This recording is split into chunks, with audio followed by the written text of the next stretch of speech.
Tony Crook is the Goldfields pastoralist turned WA Nationals MP who represents the largest seat in Australia. He's only in his first term, but the federal member for O'Connor has described the job as daunting and unbelievably hard. While he says he's still passionate about achieving better outcomes for regional Western Australia, he's also refusing to say whether he'll run for the seat again. So has Tony Crook bitten off more than he can chew? Charlotte Hamlin reports.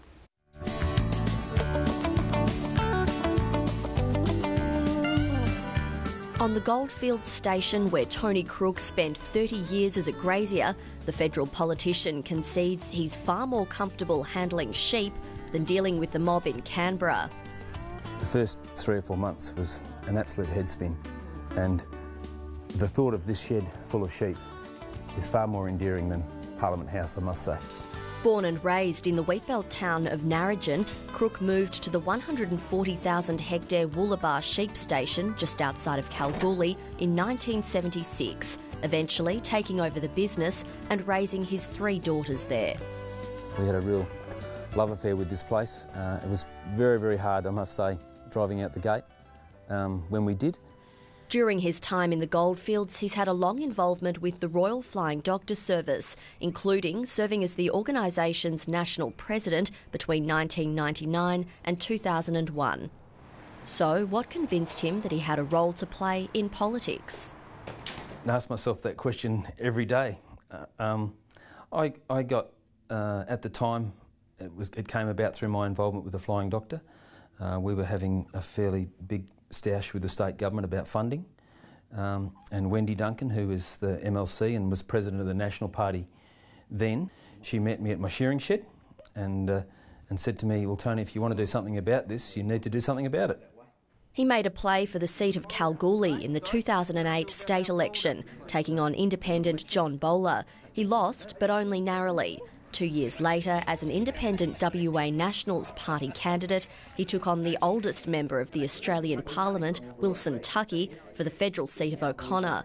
Tuckey had been in the seat for 30 years, but the electorate was in the mood for change. You have poignant moments in campaigns, I think, and I had one in Albany at a chamber breakfast where Mr Tuckey berated me for his 5 minutes of speech and then berated me in question time, and during that time I looked up and looked at the audience, and a lot of them had their heads down and their heads in their hands, and I thought, I think I'm going to win here. It looks pretty likely now that I've won this, so... And he did, largely on the back of Labor preference votes. I anticipated it towards the end because he didn't have to get many votes. He just had to get... It's that old story about the 2 fellas that saw the lion coming, you know, and one bloke started to put his running shoes on, and the other fella said, "You'll not outrun that lion." And he said, "No, I'm only going to outrun you." And it was that situation. Tony Crook's electorate of O'Connor covers 908,000 square kilometres, an area larger than the state of New South Wales. It includes towns like Kalgoorlie-Boulder, Narrogin and a strip of the southwest from Bridgetown around to Albany. It's a huge area geographically, and its constituents come from vastly diverse backgrounds with varied political outlooks. I think I'm pretty lucky to represent such a beautiful piece of Australia, and a fair whack of it as it turns out.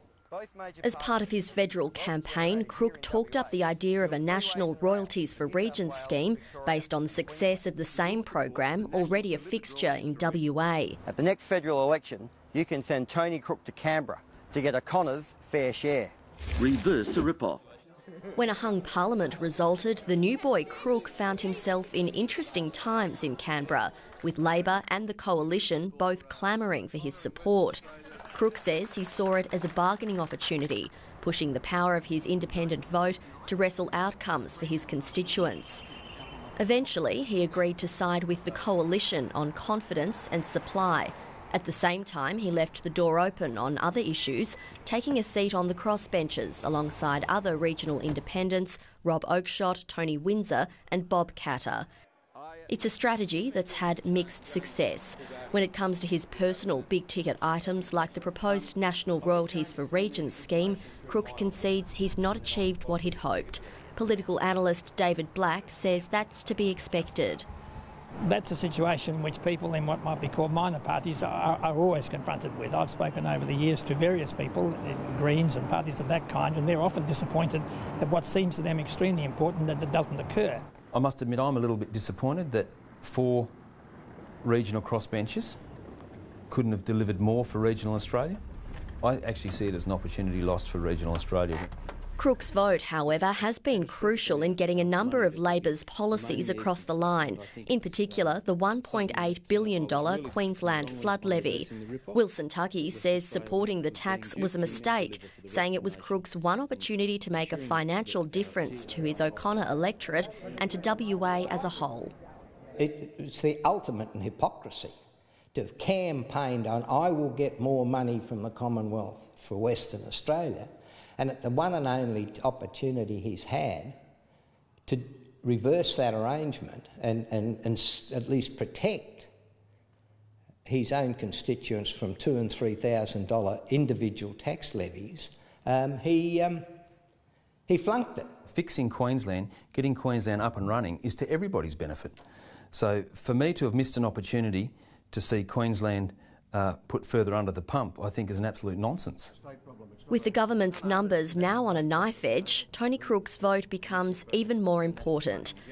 But in a broader sense, has Crook missed a once-in-a-parliamentary lifetime's opportunity to make an impact in his first term? Well, it's been awkward in the sense that, not so much within Parliament itself, where he could make a decision issue by issue, but the effect it would have back in his constituency. He was caught in a bit of a bind because he could not afford to alienate the Labor Party too much, otherwise he wouldn't get any preferences in the next election. On the other hand, he could not afford to alienate his Conservative supporters either. It might be the man himself, rather than voters, who decides his own fate. His new kid on the block enthusiasm appears to be wavering. We'll just continue to work as hard as we can, try and fight the fights that we can win, and even the ones that we know we can't win. If the case is strong, they're fights that are worth having. You will run for the seat again? Well, there's a long way to go before that time comes. We'll weigh it up. I'll weigh it up with my family.